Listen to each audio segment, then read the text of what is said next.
സേമിയ പായസം സേമിയ പായസം നമ്മൾ കുട്ടിക്കാലം തൊട്ട് കഴിച്ചു തുടങ്ങിയതാണ്. സേമിയ പായസം നമുക്ക് എല്ലാവർക്കും അറിയാം, നമ്മൾ കഴിച്ചിട്ടുമുണ്ട്, എല്ലാവർക്കും അത് ഉണ്ടാക്കാനും അറിയായിരിക്കും. എന്നാൽ സേമിയ കൊണ്ടൊരു ബ്രേക്ക്ഫാസ്റ്റ് ഉണ്ടാക്കിയാലോ? ഒരു അടിപൊളി ഒരു ഐറ്റമാണ്, എല്ലാവർക്കും ഇഷ്ടപ്പെടും. കുട്ടികൾക്കൊക്കെ നിങ്ങൾ ഉണ്ടാക്കി കൊടുത്തു കഴിഞ്ഞാൽ അവർ പിന്നെ ബ്രേക്ക്ഫാസ്റ്റിന് അത് മതിയെന്ന് പറയും. അങ്ങനെ ഒരു ഐറ്റം എങ്ങനെയാണെന്ന് നോക്കിയാലോ? പോകാം വീഡിയോയിലേക്ക്.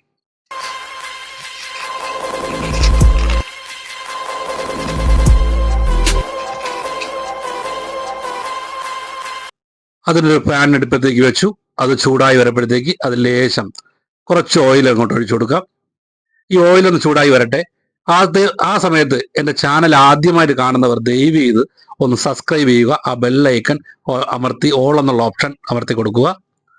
അതുപോലെ സപ്പോർട്ട് ചെയ്യുക, വീഡിയോ അവസാനം വരെ കണ്ട് സപ്പോർട്ട് ചെയ്യുക. നമുക്കത് ആ എണ്ണ ചൂടായി കഴിഞ്ഞ് ലേശം കുറച്ച് ജീരകം ഇതുപോലെ ജീരകം ഇട്ട് കൊടുക്കാം. ഇനി കുറച്ച് കടുക്, ഉഴുന്നുപരിപ്പ്. ഈ ഉഴുന്നുപരിപ്പൊക്കെ ഓപ്ഷനാണ്, വേണമെങ്കിൽ ഇട്ടാൽ മതി. പിന്നെ നമുക്ക് കടല ഇതൊക്കെ ഉണ്ടെങ്കിൽ ഇടാം. ഇനി നമ്മൾ 2 വറ്റൽമുളക്, 2 കറിവേപ്പില ഇതെല്ലാം കൂടി അതിലേക്ക് ഇട്ടു. അതിങ്ങനെ കട്ടപ്പെട്ട പൊട്ടട്ടെ, ഒന്ന് ചൂടായി വരണം. കണ്ട് ഇതൊക്കെ ഒന്ന് മൂത്ത് വന്നപ്പോഴത്തേക്ക് ഇനി നമുക്ക് ചേർക്കേണ്ട ഐറ്റം നോക്കാം. 2-3 പച്ചമുളക് നീളത്തിൽ ഇതുപോലെ കീറിയ കുറച്ച് പച്ചമുളക് കൂടി എനിക്ക് ചേർത്തു. കുറച്ച് എരിവൊക്കെ വേണമല്ലോ, അതിനുവേണ്ടി കുറച്ച് പച്ചമുളക് കൂടി ചേർത്തു. ഇനി ഇതാ ഇതുപോലെ സവാള ചെറുതായിട്ട് കട്ട് ചെയ്യുക. നമ്മൾ ഈ മുട്ട ഓംപ്ലേറ്റിനൊക്കെ കട്ട് ചെയ്യും പോലെ ചെറുതായിട്ട് കട്ട് ചെയ്യുക. കുറച്ച് സവാള, ആവശ്യത്തിന് ഉപ്പും ചേർത്ത് നല്ല രീതിക്ക് കൊണ്ട് മിക്സ് ചെയ്ത് കൊടുക്കാം. ഈ ഉപ്പ് പെട്ടെന്ന് ചേർക്കുന്നത് സവാളയൊക്കെ ഒന്ന് പെട്ടെന്ന് വെന്ത് വരാൻ വേണ്ടിയിട്ടാണ്. അങ്ങോട്ട് ചേർത്ത് കൊടുത്ത് നല്ല രീതിക്ക് മിക്സ് ചെയ്യാം. അപ്പോൾ ഞാൻ മുന്നേ പറഞ്ഞ പോലെ ചാനൽ ആദ്യമായിട്ട് കാണുന്നവർ സബ്സ്ക്രൈബ് ചെയ്യുക, ബെല്ലൈക്കൻ അമർത്തുക, ഓൾ എന്നുള്ള ഓപ്ഷൻ അമർത്തുക. ഓൾ എന്നുള്ള ഓപ്ഷൻ അമർത്തിയാലേ വീണ്ടും നമ്മൾ ഇടുന്ന വീഡിയോയുടെ നോട്ടിഫിക്കേഷൻ നിങ്ങൾക്ക് വരുന്നുള്ളൂ. അതുപോലെ വീഡിയോ അവസാനം വരെ കണ്ട് സപ്പോർട്ട് ചെയ്യുക. നിങ്ങളുടെ ഫ്രണ്ട്സിനും ഫാമിലിക്കൊക്കെ ഒന്ന് ഷെയർ ചെയ്ത് കൊടുത്ത് കൂടെ സപ്പോർട്ട് ചെയ്യുക. അപ്പോൾ ഇതുപോലെ കണ്ടില്ലേ, നമ്മൾ ആ ഉള്ളിയൊക്കെ ഏകദേശം വാടി തുടങ്ങിയിട്ടുണ്ട്, ഒരു ബ്രൗൺ കളറായി തുടങ്ങി. ഞാൻ മുന്നേ പറഞ്ഞ പോലെ വളരെ പെട്ടെന്ന് തയ്യാറാക്കാൻ പറ്റുന്ന ഒരു ഐറ്റമാണ്. ഇനി കുറച്ച് വെള്ളം നമ്മൾ പാർന്നു കൊടുക്കണമല്ലോ. അപ്പോൾ ഇത് നല്ല രീതിക്ക് വാടി കഴിഞ്ഞിട്ട് നമുക്കിതിലേക്ക് ഇതുപോലെ കുറച്ച് വെള്ളം അങ്ങോട്ട് ഒഴിച്ചു കൊടുക്കാം. ആവശ്യത്തിന് നിങ്ങൾ എത്രത്തോളം സേമിയ എടുക്കുന്നുണ്ടോ അതിന് കണക്കാക്കി ക്വാണ്ടിറ്റി അനുസരിച്ചുള്ള വെള്ളം ചേർത്ത് കൊടുക്കുക. അപ്പോൾ ഇതിലേക്ക് നമ്മൾ വെള്ളം ചേർത്തു നല്ല രീതിക്ക് മിക്സ് ചെയ്ത് കൊടുക്കുന്നു. വെള്ളമൊക്കെ നല്ല വെട്ടിത്തിളച്ച് തുടങ്ങിയിട്ടുണ്ട്, വെള്ളം വെട്ടിത്തിളച്ച് തുടങ്ങിയിട്ടുണ്ട്.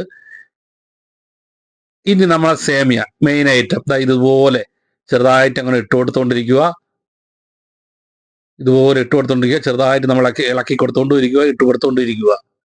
ഇതുപോലെ സേമിയ ഇട്ട് കൊടുക്കുക. മൊത്തത്തിൽ നമ്മൾ ഒരു കൈ കൊണ്ട് കണ്ടില്ലേ ഇളക്കി കൊടുത്തുകൊണ്ടിരിക്കുന്നു.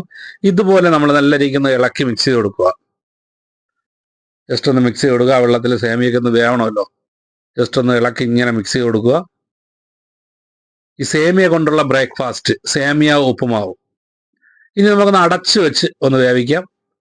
ഇതുപോലെ വെള്ളമൊക്കെ ഒന്ന് വറ്റി വരണമല്ലോ. ഒരു അടിപൊളി ഒരു ഐറ്റമാണ്. അടിപൊളി ഐറ്റം എന്ന് പറഞ്ഞാൽ അടിപൊളി ഐറ്റമാണ്. നിങ്ങൾ ഒരു പ്രാവശ്യമെങ്കിലും ഇത് ചെയ്തു നോക്കണം, ഇതിന്റെ ടേസ്റ്റ് മനസ്സിലാക്കണം. സേമിയ ഉപ്പുമാവ് വളരെ ടേസ്റ്റി ഉള്ളൊരു ഐറ്റം. പല പ്രാവശ്യം നമ്മൾ സേമിയ പായസം കഴിച്ചിട്ടുണ്ടല്ലോ. ഇതും കൂടെ ഒന്ന് ട്രൈ ചെയ്ത് നോക്ക്. അടപ്പൊക്കെ എടുത്ത് മാറ്റുമ്പോൾ കണ്ടില്ലേ ഏകദേശമൊക്കെ വെള്ളം വറ്റി തുടങ്ങി. ഇനി കുറച്ചും കൂടെ ഒന്ന് ഡ്രൈ ആയി കഴിഞ്ഞാൽ നമ്മുടെ ഐറ്റം റെഡി ആയി കഴിഞ്ഞു. നമ്മുടെ അടിപൊളി ഒരു ഐറ്റം റെഡി ആയി കഴിയും. കണ്ടില്ലേ ഏകദേശം വെള്ളം കുറച്ചുകൂടെ ഒന്ന് വറ്റി കിട്ടിക്കഴിഞ്ഞാൽ നമ്മുടെ സേമിയ ഉപ്പുമാവ് ബ്രേക്ക്ഫാസ്റ്റ് വൈകുന്നേരമായാലും രാവിലെ ആയാലും കഴിക്കാൻ പറ്റുന്നൊരു ഐറ്റം. കുട്ടികൾക്കൊക്കെ ഒന്ന് ചെയ്തു കൊടുക്കുക. വളരെ ടേസ്റ്റിയുള്ളൊരു ഐറ്റമാണ്. ഇതുപോലെ കുറച്ചും കൂടെയൊക്കെ ഡ്രൈ ആയി പരുവായി കഴിഞ്ഞു. ഇതാണ് നമ്മുടെ സേമിയ കൊണ്ടുള്ള ഉപ്പുമാവ്. ഇനി ലേശം മല്ലിയില കൂടി, ഇതൊക്കെ ഓപ്ഷനാണ്, വേണമെങ്കിൽ ചേർത്താൽ മതി. ലേശം മല്ലിയില കൂടി ചേർത്ത് കൊടുക്കുക. ഒന്നുകൊണ്ടൊന്ന് മിക്സ് ചെയ്തെടുത്തു കഴിഞ്ഞാൽ നമ്മുടെ സേമിയ കൊണ്ടുള്ള ഉപ്പുമാവ് ഇവിടെ റെഡിയായി കഴിഞ്ഞു. വളരെ ടേസ്റ്റിയുള്ള ഈ ഐറ്റം റെഡിയാക്കി നോക്കുക. Thank you for watching.